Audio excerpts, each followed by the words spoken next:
Well, good evening, viewers. I finally got the Airking window fan all back together.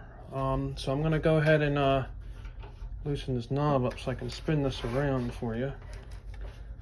So what we're looking to do here is, so the motor came in and I put a longer bolt in there to clamp this down. The wiring's been already done. I have it all encapsulated here. And as you can see, I have installed a switch so that we can turn it on and off. And you see the spin down time on this is really good because it's been a nice coat of oil in there. So I got it all back together. The customer did not want me to paint it, so I just left it. But what I am gonna do is I'm going to start this up. 1-speed model, and the blades are quite pitched there, and they're balanced. All right, so I'm going to go ahead and start this up. She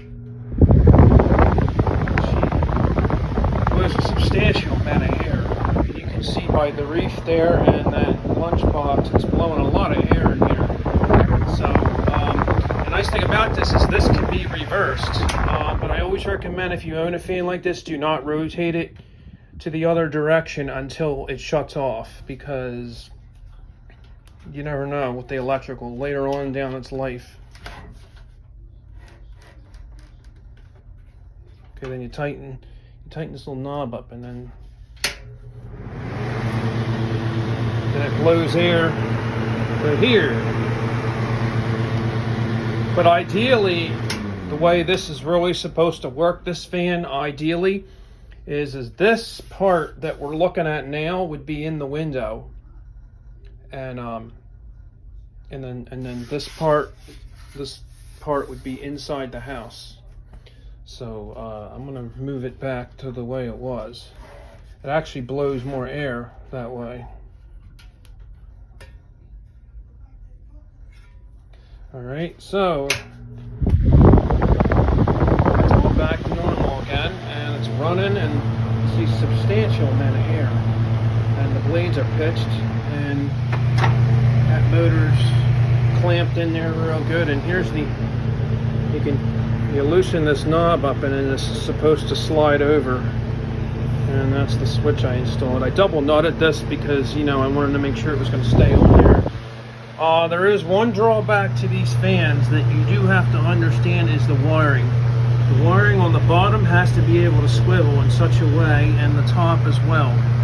So that's sort of something that you sort of have to understand, that you just can't run wire real hard. You got to leave extra length top and bottom, so that it can turn and rotate. But this concludes the Airking window fan. I just wanted to get a shot of that logo. I cleaned that up, and that looks good. So this concludes the Airking window fan, and I'll do a spin down time for you guys that like the spin down time. And she is balanced and ready to run.